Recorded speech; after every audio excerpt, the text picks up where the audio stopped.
welcome to our English class. I'm your English teacher for today. My name is Miss Angel and Romelia, and together we will learn new things about language and literature.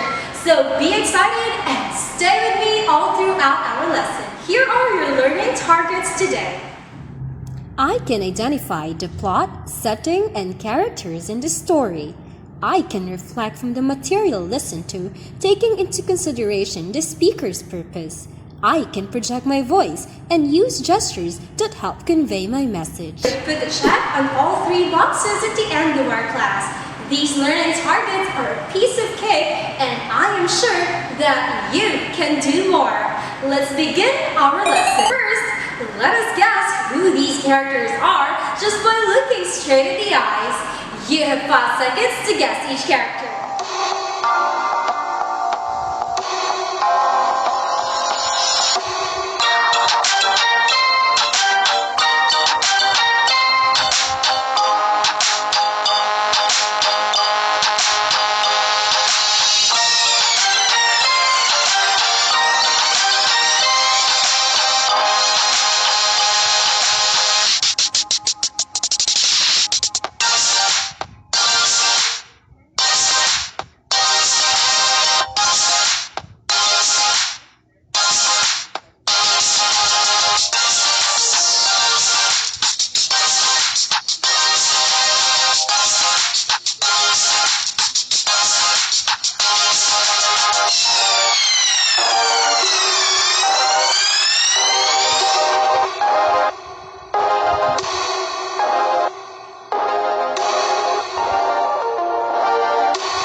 You got a perfect score. Congratulations!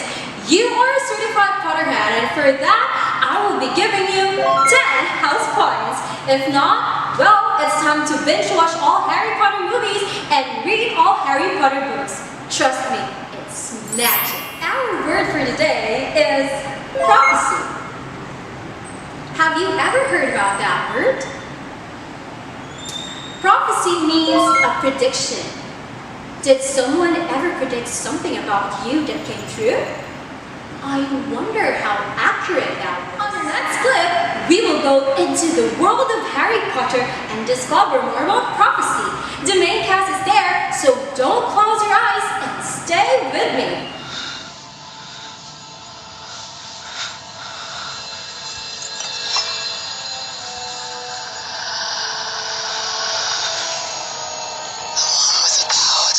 The Dark Lord approaches. And the Dark Lord shall mark him as his equal, but he shall have power the Dark Lord knows not.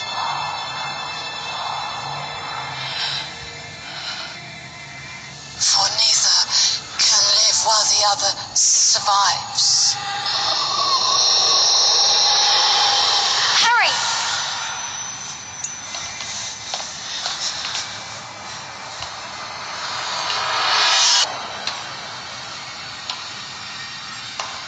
Where's Sirius?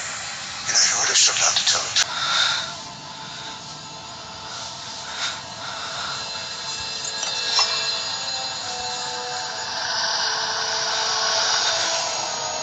The one with the power to vanquish the Dark Lord approaches. In this scene, Harry was prophesied as someone who will kill the Dark Lord. And the Dark Lord shall mark him as his equal, but he shall have power the Dark Lord knows not.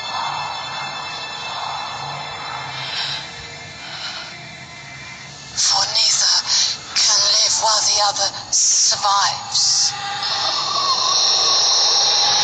Do you think you'll be able to handle that if you're Harry Potter? Well, let's see.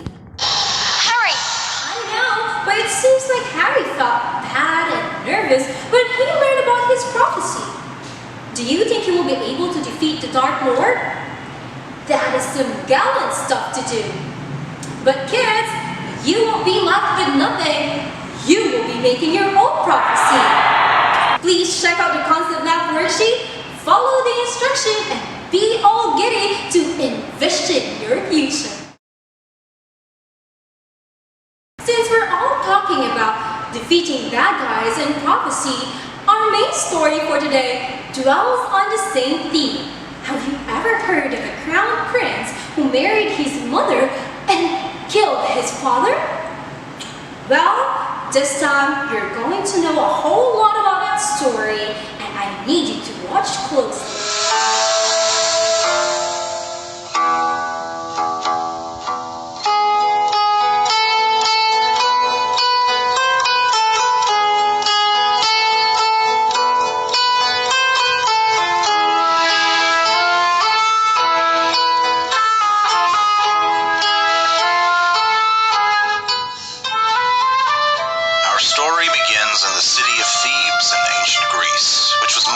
After the city of Thebes in Egypt. The king and queen of Thebes were expecting a child and were very happy. However, the king's oracle wizard type person delivered a prophecy to him that said one day his child would rise up and murder him. Needless to say, the royal couple was shocked. So, upon having the child, they did what any good parents would do. They ordered the baby to be taken away by a servant, to have spikes driven into his ankles so he could never return home, and for his body to be thrown into the river. Great parenting. Fortunately, the servant wasn't a completely wretched human being, and instead of throwing the baby in the river, he just decided to leave him for dead on the side of a mountain, which apparently isn't as bad.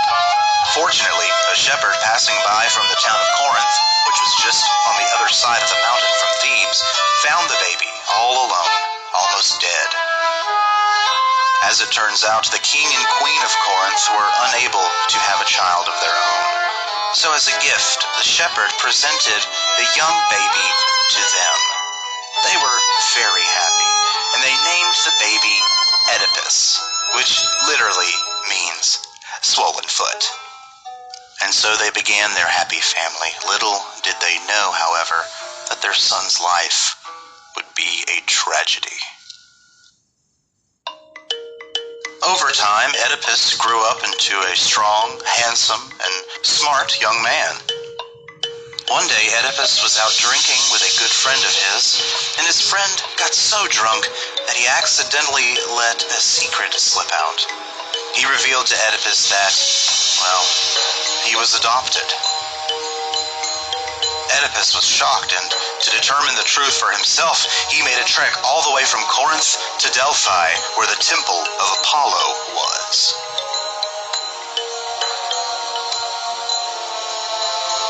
The oracle there told Oedipus that one day he would murder his father, as the prophecy foretold. Of course, Oedipus, learning he was adopted, had no idea who his father was. Oedipus realized that he could never go back to Corinth in case he would accidentally kill his own father there. So he decided to settle down in Thebes.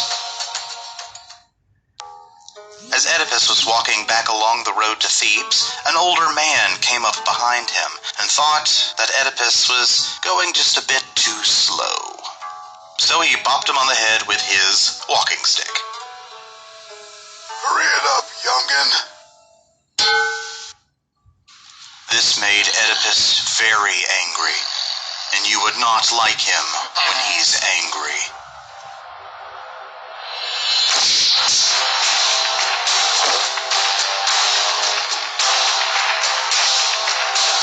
He killed all of the old man's servants and then, of course, went after the old man himself.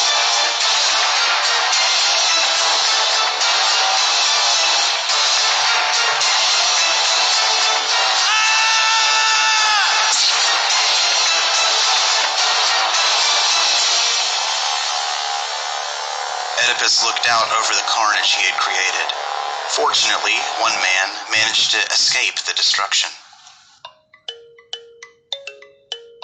Oedipus eventually reached Thebes, but he realized something was terribly wrong. A monstrous creature was guarding the gates to Thebes and eating anyone who came in her way. The creature had the body of a lion, the wings of an eagle, and, the breasts of a woman, the mighty Sphinx. Answer my riddle, The Sphinx said. and I shall let you live.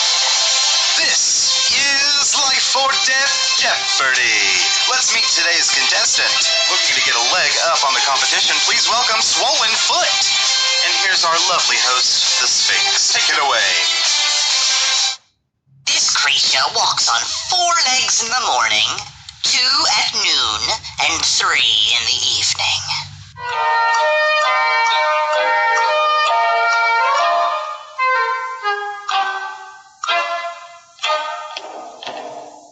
And you said, what is a man? That's correct. The Sphinx was so upset that she did the only logical thing and hurled herself off of a mountain. Oedipus was hailed as a hero in Thebes, so much so in fact that to replace their former king that had mysteriously vanished, he was crowned king of Thebes. Furthermore, he got to marry the queen of Thebes.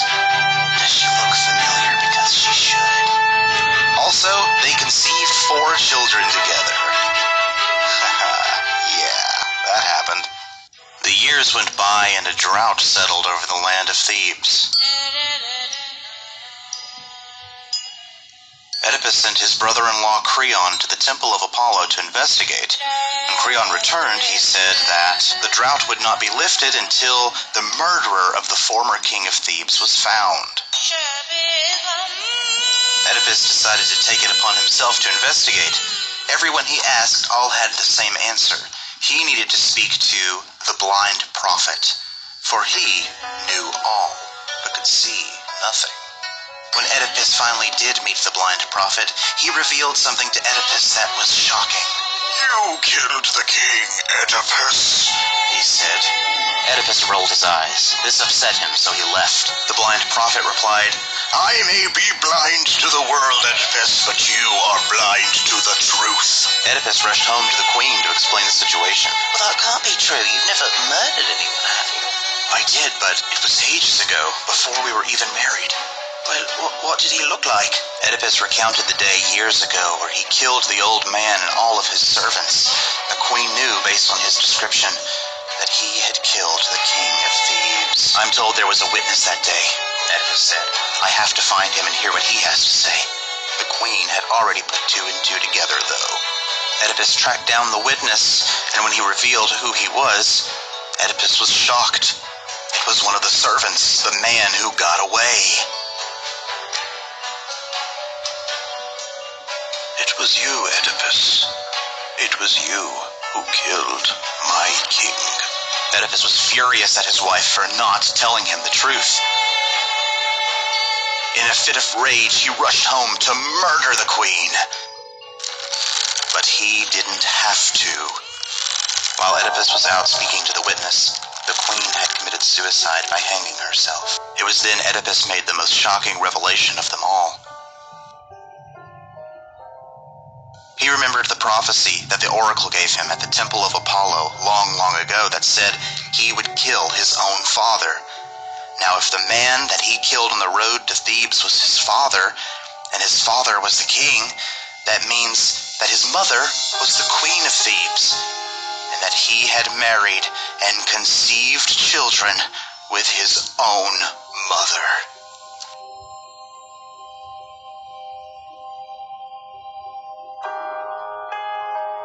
Oedipus was so shocked by this revelation that in a panic he grabbed the queen's hairpins, which looked conveniently enough like a combat knife, and gouged out his own eyes.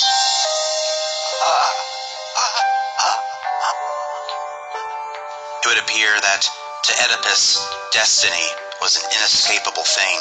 The words of the blind prophet rang true. Oedipus, who could now see the truth, was blind to the world in an ironic twist of fate.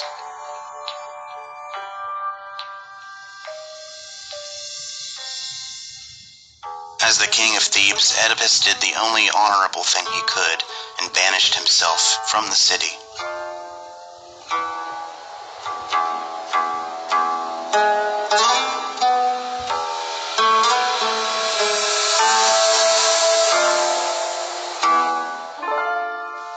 left his 2 sons, Eteocles and Polynices, to rule in his place. He took with him his 2 daughters, Antigone and Ismene. That is some patience right there. I hope you had fun watching the video. Now, let's see if you have learned something from the video. I want you to check out the story mapping worksheet, follow the instruction, and fill in the correct answer.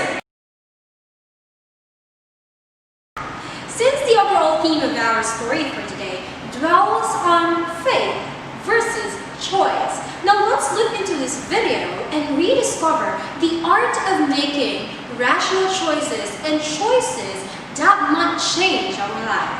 So be ready with your notes and scribble some reflections. You are always just one decision away from a totally different life. Every decision counts. Make your decisions count.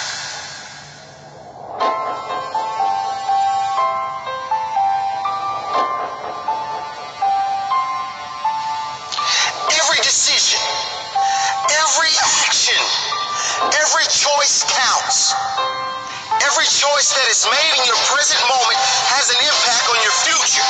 Don't ever forget this, because it's one of the most powerful principles you can live by.